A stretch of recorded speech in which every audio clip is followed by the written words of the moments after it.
Okay, I'm talking to Dr. Allan Bevere. He's the author of a number of books, but right now we want to talk about his little book in the Topical Line Drives series, where indeed all of the books have to be little.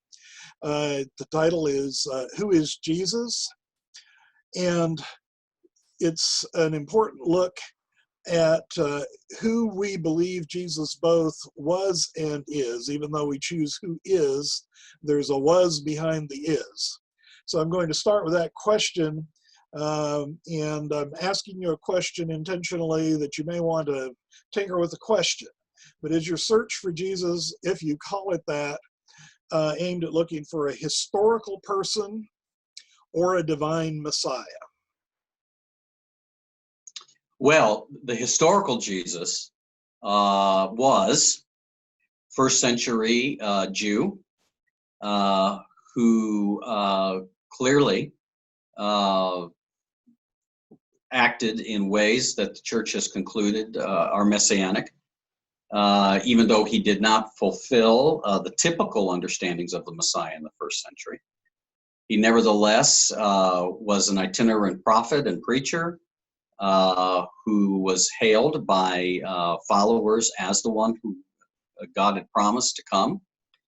And he did not fulfill the messianic work in the traditional sense because he was crucified. But the church was was able to proclaim his messiahship because of the resurrection. So this is why the who was Jesus question cannot be separated from the who is Jesus question, because it's precisely because of the resurrection that his claims to messiahship are demonstrated to be valid. So you cannot separate the theology and the history here. One is necessarily dependent upon another. Okay, you've answered in connection with that a great deal of the question of who was Jesus, specifying the details or the high-level details on that. So when we say who was Jesus, comment somewhat on how that leads us to who is Jesus. And if I could put the note here is, for many, the search for the historical Jesus becomes of a very much separate person.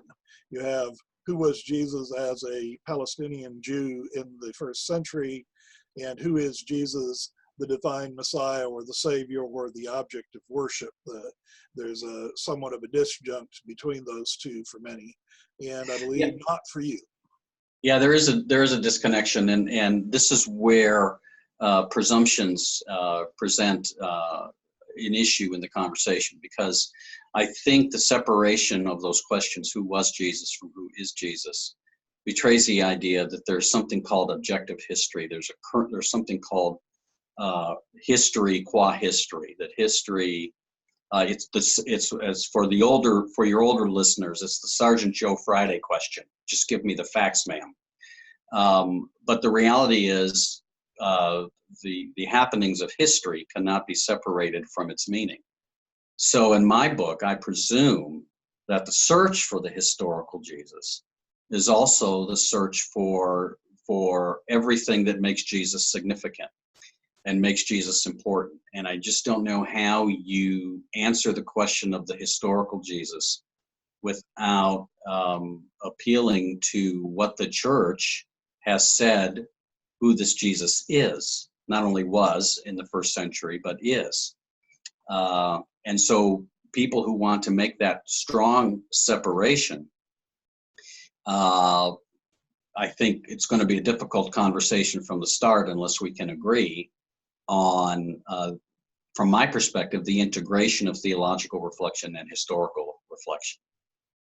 So again, I don't know how you understand, and I realize scholarship has done this, but I don't know how you ultimately understand the who was Jesus question from the who is Jesus question.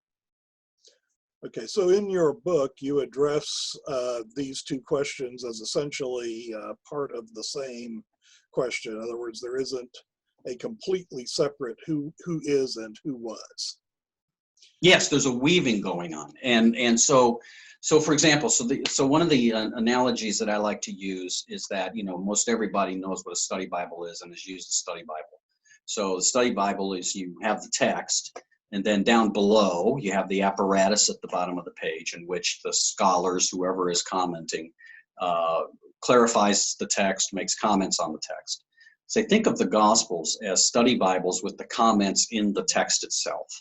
And so that what you are reading is are you reading history? The answer is yes, you are, but you're reading theology, and that the writers are indeed editing and crafting and writing their material in a way to speak to the current situation, and also to tell the readers, what does this mean?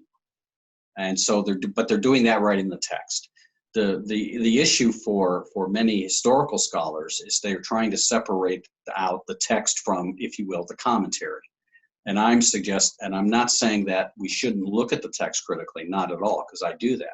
But ultimately, at the end of the day, I don't think that is an exercise that really gets us too far. What is being said as we have it? And that's what I think is important. So when people ask me, are the Gospels reliable portraits of Jesus? The answer is yes, they are. Are they pictures of Jesus given to us the way someone might write an article on the front page of today's newspaper? The answer is no. But even I would say articles on the front page of newspapers also have their own interpretation and their own reflections as they write. There's no way to separate that. Okay. I'm going to put in something here before I really want to ask you the importance of this study. But a friend of mine that I was once discussing this with commented that what he had found was the difficulty with studying the historical Jesus was the likelihood of leaving by the same door by which you entered. Yes. Yes, and that's exactly right. You start your work on the historical Jesus, and by the time you're done, my goodness, you found the Jesus you thought you would find before you even started studying it.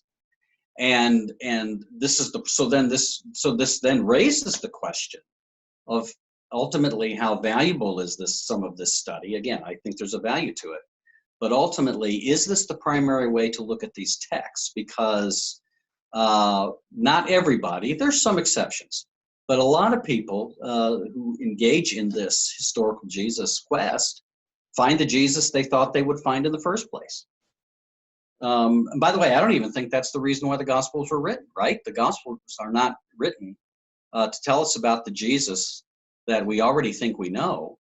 The Gospels are written to transform not only our understanding of Jesus, but transform us. So that could also be the answer to my final question, which is, what is the importance of asking, and for ourselves at least, answering the question, who is Jesus? The importance of answering that question is because for some historical reason, Jesus is the only person in the Roman world in the first century or in the centuries on either side who was crucified, and yet his movement continued. I mean, that's a valid historical question.